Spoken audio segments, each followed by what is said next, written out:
Good morning friends, एक बार फिर से स्वागत है आपका अपने यूट्यूब चैनल एग्ज़ाम ऑफिशियल पर। दोस्तों, आज की इस वीडियो में हम लोग बात करने वाले हैं क्लास 10वीं के बायोलॉजी के प्रथम लेसन जैव प्रक्रम के महत्वपूर्ण शॉर्ट इंपॉर्टेंट क्वेश्चन के बारे में। दोस्तों, यह वीडियो इस लेसन का पार्ट 2 है। अगर आपने अभी तक पार्ट फर्स्ट नहीं देखा है तो आप लोग चैनल पर विजिट करके पार्ट फर्स्ट को देख लीजिए और साथ ही साथ आप लोग एक नोटबुक निकाल लीजिए और क्वेश्चन को नोट करते चलिएगा। तो चलिए आज का पहला क्वेश्चन देखते हैं।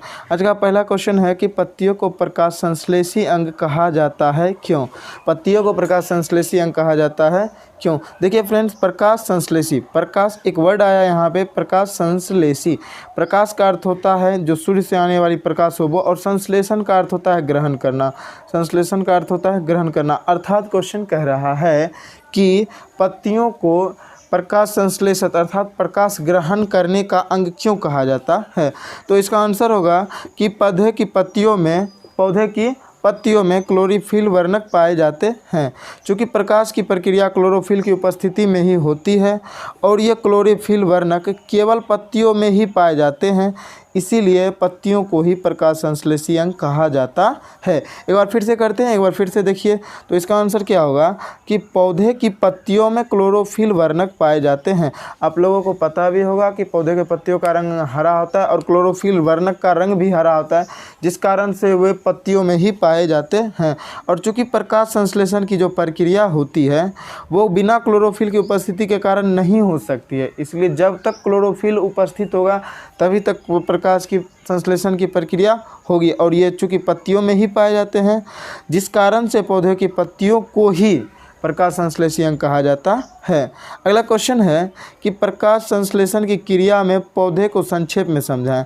प्रकाश संश्लेषण की क्रिया को संक्षेप में समझाएं अर्थात शॉर्ट में समझाएं। तो इसका आंसर होगा सूर्य ऊर्जा की सहायता से, सूर्य के ऊर्जा की सहायता से प्रकाश संश्लेषण में सरल कार्बनिक गैस, सरल कार्बनिक अर्थात जो वायुमंडल में आसानी से उपलब्ध हो, वैसे गैस जैसे में CO2 अर्थात कार्बन डाइऑक्साइड और H2O यानी जल की स्थिरीकरण कार्बनिक अणु ग्लूकोज के साथ होता है।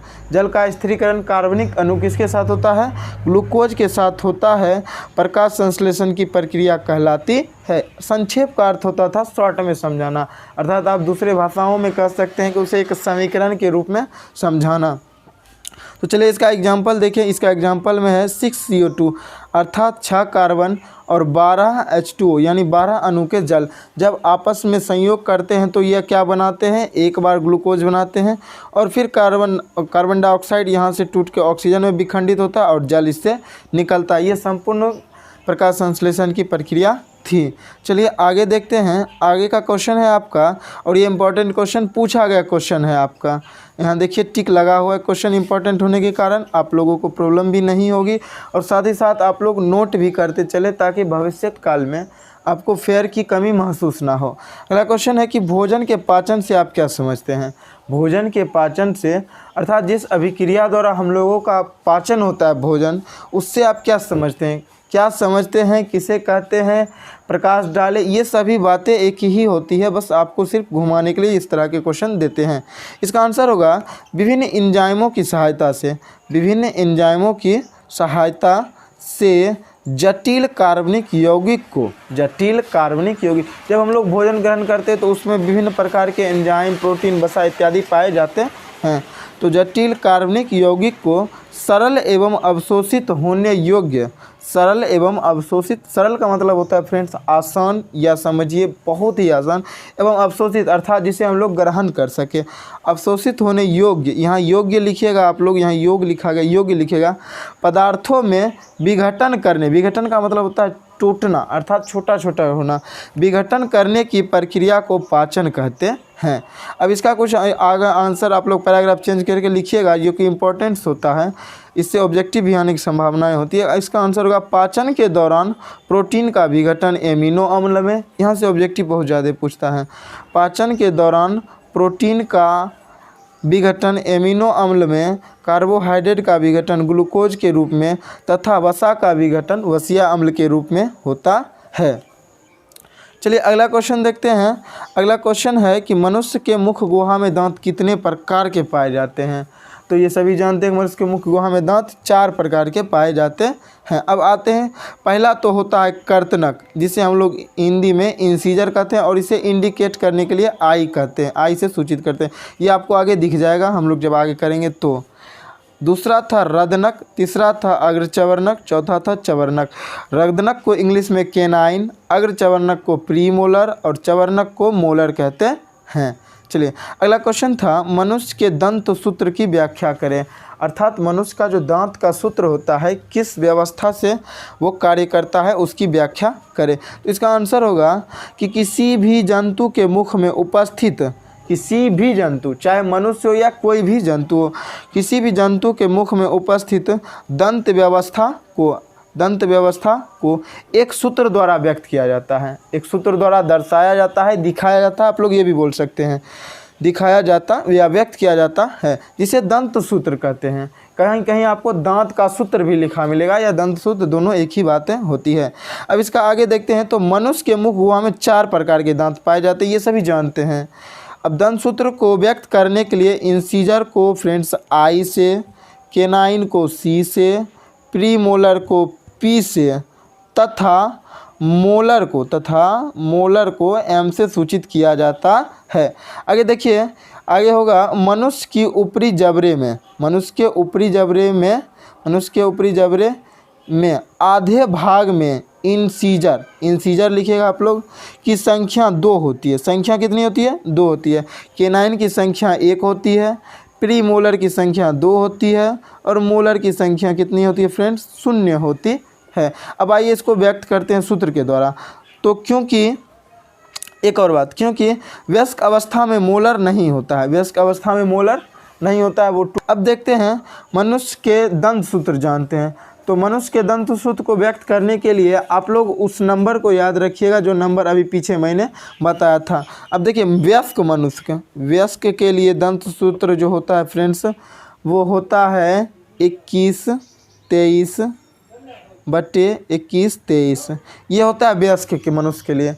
वयस्क मनुष्य के लिए कितना होता है? 21-23/21-23।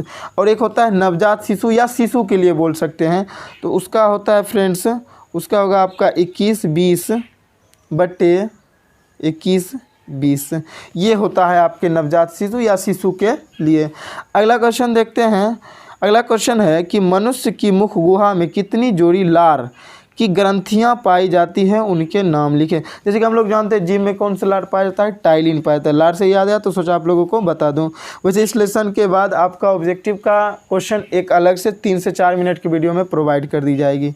चलिए अब देखते हैं इसका आंसर क्या होगा। तो इसका आंसर होगा कि मनुष्य के मुख गुहा का अर्थ होता है फ्रेंड्स जहाँ से आपका भोजन की प्रक्रिया स्टार्ट करते हैं, वहाँ से मुख गुहा स्टार्ट हो जाता है। मनुष्य के मुख गुहा में 3 जोड़ी लार ग्रंथियाँ पाई जाती है। 3 जोड़ी लार ग्रंथियाँ पाई जाती है। पहला होगा पैरोटिड ग्रंथि फ्रेंड्स, पहला होगा पैरोटिड ग्रंथि या इंग्लिश में इसको कहते हैं पेरियड ग्लैंड। दूसरा होगा सबमैंडिबुलर ग्रंथि और इसको इंग्लिश में कहते हैं सबमैंडिबुलर ग्लैंड। और तीसरा होगा सबलिंगुअल ग्रंथि। कहीं कहीं लिंगुअर मिलता है, कहीं लॉ भी मिलता है, तो आप लोग ध्यान दीजिएगा, कहीं लॉ भी मिलता है, कहीं रॉ भी मिलता है। तो सबलिंगुअल ग्रंथि, इसको इंग्लिश में कहते हैं सबलिंगुअल ग्लैंड। ये आप याद रखिएगा, यहाँ से ऑब्जेक्टिव आने की संभावना बहुत ज़्यादा होती है। आज का लास्ट क्वेश्चन देखते हैं हम लोग। लास्ट क्वेश्चन में है कि मनुष्य में अमाशय कितने भागों में बंटा होता है, उनके नाम लिखें। आपसे ये भी पूछेगा कि मनुष्य के अमाशय के अगले भाग को क्या कहते हैं, पिछले भाग को क्या कहते हैं, बीच के भाग को क्या कहते हैं। इस तरह से ऑब्जेक्टिव आपको अक्सर आपके क्वेश्चन बैंक में देखने को मिलता होगा। चलिए तो इसका आंसर करते हैं। तो इसका आंसर होगा मनुष्य में अमाशय 3 भागों में बंटा होता है। मनुष्य में अमाशय 3 भागों में बंटा होता है। अमाशय का अग्रभाग, अग्र को हम लोग अगला भाग कहते हैं, अग्रभाग कार्डियक कहलाता है। क्या कहलाता है? कार्डियक। तथा पिछला भाग पाइलोरिक कहलाता है, पिछला भाग पाइलोरिक कहलाता है। तथा इन दोनों के बीच का भाग फुंडिका कहलाता है। ये आप लोग पीला कलर के मार्कर से हाईलाइट करते चले, ताकि ऑब्जेक्टिव जब आप सब्जेक्टिव पढ़ें तो आपको एक नज़र में लगे कि ये इंपॉर्टेंट टॉपिक्स है और ये ऑब्जेक्टिव का टॉपिक्स है। तो आप लोग इसको लाइट करते चले ताकि आप लोगों को आसानी से याद होता जाए। तो फ्रेंड्स आज के वीडियो में बस इतना ही। आई होप कि ये वीडियो आपको अच्छी लगी हो। अगर वीडियो आपको अच्छी लगी हो तो चैनल को सब्सक्राइब करके वीडियो को लाइक कर दे तथा चैनल के साथ बने रहे, क्योंकि आज से डेली आपको इस तरह के वीडियो प्रोवाइड कर दी जाएगी। तब तक के लिए जय हिंद, जय भारत।